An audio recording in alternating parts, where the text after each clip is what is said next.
शक्ति हमें दो दयानिधि, कर्तव्य मार्ग पर डट जाएं। निज आन मान मर्यादा का प्रभु ध्यान रहे, अभिमान रहे। जिस देश राष्ट्र में जन्म लिया, बलिदान उसी पर हो जावे।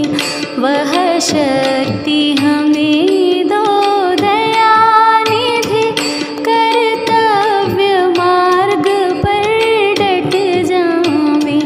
पर सेवा पर उपकार में हम जग जीवन सफल बना जावे।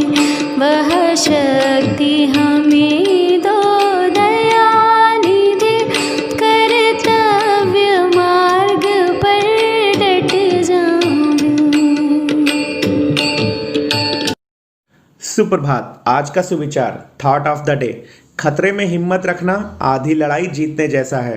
करेज in danger is winning half the battle.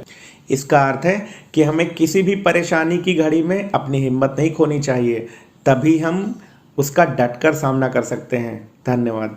नमस्कार बच्चों, आज का शब्द है केवल। स्पेलिंग देखें बच्चों, CABLE। इसका हिंदी अर्थ है मोटा तार, रस्सा। आओ प्रयोग करके देखते हैं। उसके पास एक मोटा तार है। He has a cable. दूसरा प्रयोग है बच्चों,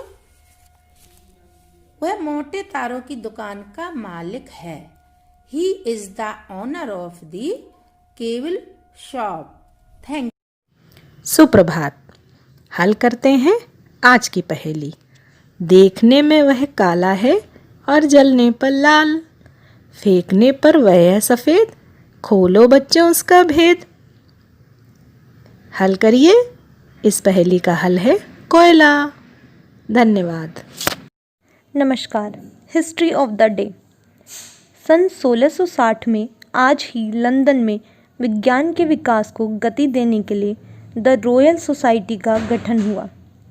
सन 1890 में आज ही के दिन समाज सेवी, लेखक और शिक्षाविद ज्योतिराव फूले का निधन हुआ। धन्यवाद। नमस्कार। आज के विशेष में हम क्रांतिकारी समाज सुधारक महात्मा ज्योतिराव फूले के विषय में पढ़ेंगे। 11 अप्रैल 1827 को जन्मे महात्मा ज्योतिराव फूले का आज ही के दिन 28 नवंबर 1890 में निधन हुआ था। आज उनकी पुण्यतिथि पर हम उनको नमन करते हैं। महात्मा ज्योतिराव गोविंदराव फूले एक भारतीय समाज सुधारक, समाज प्रबोधक, विचारक, समाजसेवी, लेखक, दार्शनिक तथा क्रांतिकारी कार्यकर्ता थे। इन्हें महात्मा फूले एवं ज्योतिबा फूले के नाम से भी जाना जाता है। सितंबर 1873 में इन्होंने महाराष्ट्र में सत्य शोधक समाज नामक संस्था का गठन किया। उन्होंने अनेक पुस्तकें लिखी, जिसमें गुलामगिरी प्रमुख है। महिलाओं व दलितों के उत्थान के लिए इन्होंने अनेक कार्य किए। समाज के सभी वर्गों को शिक्षा प्रदान करने के ये प्रबल समर्थक थे। 1848 में इन्होंने अपनी पत्नी के साथ मिलकर भारत का पहला ऐसा स्कूल खोला जो लड़कियों के लिए था। फूले भारतीय समाज में प्रचलित जाति पर आधारित विभाजन और भेदभाव के विरुद्ध थे। हम इन्हें कोटि कोटि नमन करते हैं। धन्यवाद। सवेरे का नमस्कार। आज की प्रश्नोत्तरी का पहला प्रश्न है, स्वर्ण मंदिर का शहर किसे कहा जाता है? इसका उत्तर है अमृतसर। यह भारत के राज्य पंजाब के अमृतसर शहर में स्थित है। इस गुरुद्वारे का बाहरी हिस्सा सोने का बना हुआ है, इसलिए इसे स्वर्ण मंदिर के नाम से भी जाना जाता है। आज का दूसरा प्रश्न, बंगाल का अशोक किस नदी को कहा जाता है? इसका उत्तर है दामोदर नदी। इस नदी के द्वारा 2500 वर्ग मील क्षेत्र का जल निकास होता है। पहले इस नदी में एकाएक बाढ़ आ जाती थी, जिससे इसको बंगाल का अभिशाप कहा जाता था। प्रश्न 3, भारत का स्विट्जरलैंड किसे कहा जाता है? इसका उत्तर है कश्मीर। और प्रश्न 4 है, धरती का स्वर्ग किसे कहा जाता है? इसका उत्तर भी है कश्मीर। यानी भारत का स्विट्जरलैंड और धरती का स्वर्ग कश्मीर को कहा जाता है। आज का आखिरी प्रश्न है, भारत का मैनचेस्टर किसे कहा जाता है? इसका उत्तर है अहमदाबाद, जो कि साबरमती नदी के किनारे स्थित है। अहमदाबाद में भारत में कपड़ा मिलों का एक प्रमुख केंद्र है। यही कारण है अहमदाबाद को भारत का मैनचेस्टर कहा जाता है। धन्यवाद। सुप्रभात बच्चों, आज मैं लाई हूँ आपके लिए बाल गीत। तो फिर गाओ मेरे साथ। कहते हैं परियों की रानी रहती है पर्वत के पार, रात चांदनी में आ जाती अपने नीले पंख पसार, गुनगुन गुनगुन गाना गाती फूलों से करती सिंगार, छम छम छम छम नाच दिखाती उसकी सुंदर सखियाँ चार। एक बार फिर से। कहते हैं परियों की रानी रहती है पर्वत के पार, रात चांदनी में आ जाती अपने नीले पंख पसार, गुनगुन गुनगुन गाना गाती फूलों से करती सिंगार, छम छम छम छम नाच दिखाती उसके सुंदर सखियाँ चार। धन्यवाद। नमस्कार, मैं डॉक्टर सुमन गुप्ता उपस्थित हुई हूँ आज की कहानी लेकर। कहानी का शीर्षक है दृष्टिकोण। एक धर्मात्मा ने जंगल में एक सुंदर मकान बनाया और उद्यान लगाया ताकि इधर आने वाले उसमें ठहरें और विश्राम करें। समय समय पर अनेक लोग आते और ठहरते रहे। दरबान हर एक आने वाले से पूछता, आपको यहाँ कैसा लगा? आने वाले अपनी अपनी दृष्टि से उसका उद्देश्य बताते रहे। चोरों ने कहा, एकांत में सुस्ताने, योजना बनाने, हथियार जमा करने और माल का बंटवारा करने के लिए है। व्यभिचारियों ने कहा, बिना किसी रोक टोक और खटके से स्वेच्छाचारिता बरतने के लिए है। जुआरियों ने कहा, जुआ खेलने और लोगों की आंखों से बचे रहने के लिए है। कलाकारों ने कहा, एकांत का लाभ लेकर एकाग्रता पूर्वक कला का अभ्यास करने के लिए है।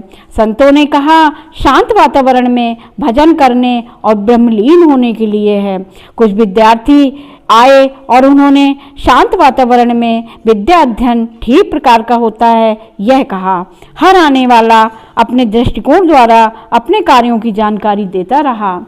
दरबान ने निष्कर्ष निकाला, जिसका जैसा दृष्टिकोण होता है वैसा ही उसका व्यक्तित्व होता है। धन्यवाद। सुप्रभात, मैं प्रेम वर्मा। आज मोटिवेट योर सेल्फ का विषय है कंट्रीब्यूट योर रिसोर्सेस। आज दुनिया के सामने सबसे बड़ी समस्या है कि हमारे प्राकृतिक रिसोर्सेस यानी हमारे संसाधन समाप्त होते जा रहे हैं, जबकि दुनिया तो लाखों वर्षों से है। फिर आज मनुष्य द्वारा महज 50 से 100 सालों के दोहन से जल स्रोत, शुद्ध हवा के स्रोत, खाद्यान्न के स्रोत, दूध के स्रोत, खनिज तेल, धातुओं के स्रोत क्यों समाप्त होते जा रहे हैं? ऐसा इसलिए हो रहा है क्योंकि मनुष्य ने इन रिसोर्स को यूज़ तो किया यानी उपयोग तो किया, लेकिन इसे संरक्षित रखने के लिए कंट्रीब्यूट यानी अपना योगदान नहीं दिया। हमें इस बात का हमेशा ध्यान रखना है कि हम चाहे किसी भी रूप में किसी भी संसाधन का उपयोग करें, उसे बनाए रखने में अपना योगदान अवश्य दें। हमारा विद्यालय, हमारा परिवार, हमारा देश, हमारी धरती और इस पर मिलने वाली सभी चीज़ें जिनसे आपको कुछ भी प्राप्त होता है, वो सभी हमारा संसाधन है और उन्हें सुरक्षित और संरक्षित रखना हमारी जिम्मेदारी। यदि हम किसी संसाधन का जितना उपयोग करें, उससे ज़्यादा उसे कंट्रीब्यूट करें, तो उसकी उपलब्धता हमेशा बनी रहेगी और बढ़ती ही जाएगी। धन्यवाद। आप सभी को संजीव शर्मा का नमस्कार। आप देख रहे हैं प्रेरणा सूची से जुड़ा हुआ लर्निंग आउटकम्स का कार्यक्रम, जिसमें हम बात करते हैं प्रतिदिन एक लर्निंग आउटकम के लिए ERAC गतिविधि के बारे में। आज की हमारी जो गतिविधि है वो है एलो कोड M311 311 कक्षा 3 विषय गणित, जिसमें हम बात करने वाले हैं ज्यामितीय आकृतियों के परिमाप के बारे में। तो आइए देखते हैं किस प्रकार से इस लर्निंग आउटकम को प्राप्त करने के लिए हम कक्षा शिक्षण के दौरान गतिविधि करा सकते हैं। यहाँ दी गई गतिविधि एक उदाहरण मात्र है। शिक्षक ऐसी ही अन्य गतिविधियां अपनी शिक्षण योजनाओं के लिए तैयार कर सकते हैं। हमारी आज की गतिविधि का नाम है तेरा कित्ता। इस गतिविधि को प्राप्त करने के लिए, इसके कराने के लिए बहुत आवश्यक है कि शिक्षक मैदान में पहले कुछ ज्यामितीय आकृतियां जमीन पर बना दें। ये चौक से भी बना सकते हैं, मिट्टी पर बना सकते हैं, और उसके साथ उनके नाम लिख दें। अब छात्रों को इन बनाई गई आकृतियों पर खड़े होने के लिए कह दें। छात्र इस प्रकार से खड़े हों कि उनके मध्य जो गैप हो वो न्यूनतम होना चाहिए।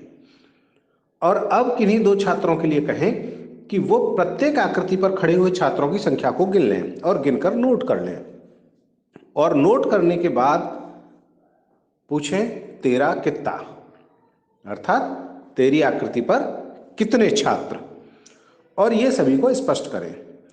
अब दूसरे राउंड में आप सभी छात्रों को हटा दें। अब कदमों की सहायता से इन आकृति को गिनने का प्रयास करें, अर्थात एक आकृति पर एक छात्र को कितने कदम चलना पड़ रहा है। यहाँ उनको अब परिमाप की परिभाषा, परिमाप के मानक को स्पष्ट करें कि किसी भी बंद आकृति को एक छोर से जिस स्थान से हम शुरू करते हैं उसी स्थान पर आकर फिर से रुकते हैं, वहाँ तक जितना भी हम चलते हैं वही परिमाप होता है। इसी प्रकार से जब मानक इकाइयों को लेकर बात करते हैं तो मानक इकाइयों से भी इस चीज़ को प्राप्त किया जा सकता है। इस प्रकार से परिमाप के संकल्पना को बहुत अच्छे से स्पष्ट कर सकते हैं। अब आप देखेंगे कि छात्रों की समझ में ज़्यादा बेहतर तरीके से आ पा रहा है। इस प्रकार से इस गतिविधि को करा सकते हैं। याद रहे, गतिविधि को कराने के दौरान उसकी पूरी रोचकता बनी रहे। निर्देश आपके बहुत स्पष्ट होने चाहिए, और किसी भी गतिविधि को कराने के लिए छात्रों के साथ आपकी सक्रिय भागीदारी बहुत अधिक जरूरी है। पर ध्यान रहे कि छात्र आपसे अधिक सक्रिय होने चाहिए। तो कराते रहे ये गतिविधियां, हासिल करें प्रेरणा लक्ष्यों को। हम बनाएंगे प्रेरक प्रदेश उत्तर प्रदेश। जय हिंद, जय शिक्षा।